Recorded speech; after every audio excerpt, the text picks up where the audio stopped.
Hello and welcome to this video. In this video, we're going to take an in-depth look into one of the most significant financial events of the 21st century, the 2008 housing market crash. In this video, we'll explore how the housing market bubble burst, triggering a global financial crisis and reshaping economies around the world. Let's start with a bit of background. In the early 2000s, the US housing market was booming. Home prices were rising, and owning a home was seen as a solid investment. But what led to this seemingly unstoppable growth? And what went so terribly wrong? So how did we get here? How did the financial landscape become so precarious? Let's talk about banks and their lending practices. These institutions, once seen as pillars of stability, began to take on riskier ventures. During the early 2000s, lenders began offering more risky subprime mortgages. These mortgages were often adjustable-rate mortgages with low introductory rates that would reset to much higher rates after a few years. While this seemed like a great deal for many homebuyers, it was a risky gamble. Also, lenders issued loans with minimal documentation requirements, such as income verification. This allowed borrowers to take on loans they couldn't afford, contributing to high default rates. Anyone could get a loan, no matter their financial situation. These were offered to folks who, let's just say, wouldn't normally qualify for a loan. These high-risk loans often came with higher interest rates. People with unstable incomes or poor credit histories easily became homeowners. Some lenders engaged in practices that took advantage of borrowers, including high fees and terms that were not clearly disclosed.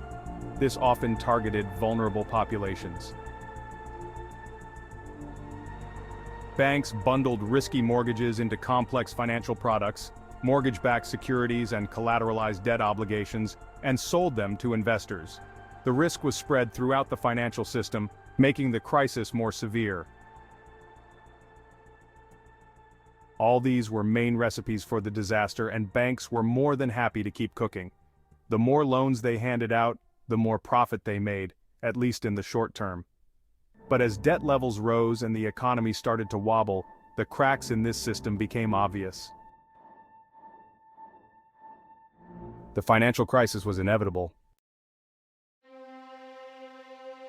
These subprime mortgages, they weren't your average home loans.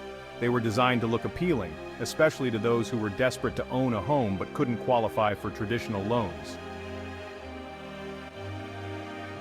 Imagine a loan with a tiny interest rate for the first few years, making it seem like the perfect opportunity to finally buy that dream house. The initial payments were so low it felt like a steal. But then suddenly, everything changed. Suddenly, the affordable dream turns into a financial nightmare. The interest rate skyrocketed, catching many off guard.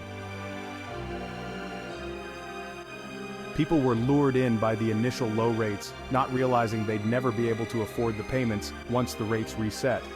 They were promised stability, but ended up with chaos. The fine print was often overlooked or misunderstood. It was like signing up for a free buffet, only to find out later you're stuck with a massive bill and a severe case of indigestion. The initial joy of a new home quickly turned into stress and regret. Many families found themselves in financial ruin, unable to keep up with the soaring payments. The dream of homeownership became a burden too heavy to bear. With all this risky lending and rampant speculation, housing prices started to inflate like a giant balloon. People were buying houses they couldn't afford, not to live in, but to flip for a profit. Everyone thought they were real estate moguls, watching their property values soar. Many buyers were not fully aware of the risks associated with adjustable-rate mortgages, subprime lending, or the potential for a housing market downturn. The focus was often on immediate benefits rather than long-term implications. There were government policies and incentives aimed at encouraging homeownership, such as tax benefits and subsidies. These incentives made buying a home seem even more attractive. All of these factors contributed to burst housing bubble. When the bubble finally burst, the results were catastrophic. The once thriving housing market collapsed, leading to widespread foreclosure and financial ruin. Homes that had been symbols of prosperity became abandoned and devalued, turning vibrant neighborhoods into ghost towns. Real estate offices that were previously bustling with activity faced a stark reality of a market in freefall. The crash left a trail of economic devastation, with families losing their homes and the broader economy struggling to recover from the fallout. This wasn't just a few people losing their homes, this was a full-blown financial crisis spreading like wildfire across the globe. The ripple effects were felt in every corner of the world as markets tumbled and economies faltered. The reckoning of the housing bubble was a stark reminder of the fragility of financial systems and the far-reaching consequences of unchecked speculation. In the aftermath, the global economy faced a severe downturn known as the Great Recession, which led to significant increases in unemployment and a prolonged economic stagnation.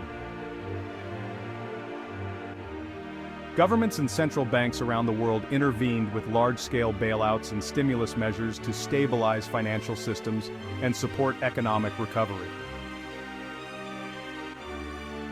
In the U.S., the Dodd-Frank Wall Street Reform and Consumer Protection Act was enacted to address some of the systemic risks exposed by the crisis, introducing stricter regulations on financial institutions and creating new oversight mechanisms to protect consumers.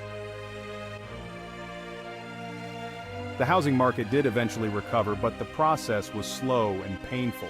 The crash had lasting effects on home ownership rates and financial stability. Many families continued to struggle with the repercussions long after the immediate crisis had passed. The lessons learned from the 2008 crash have since influenced financial regulations and economic policies, highlighting the need for greater transparency, accountability, and risk management in the financial sector. The 2008 housing market crash remains a stark reminder of the vulnerabilities in financial systems and the profound impact of risky financial practices on individuals and economies. It highlighted how interconnected financial markets are and how quickly instability can spread. The crisis underscores the importance of vigilance, robust regulatory frameworks, and sound financial management to prevent such failures in the future. By learning from these past mistakes, we can work towards creating a more resilient financial system. That's all for today. Thanks for watching.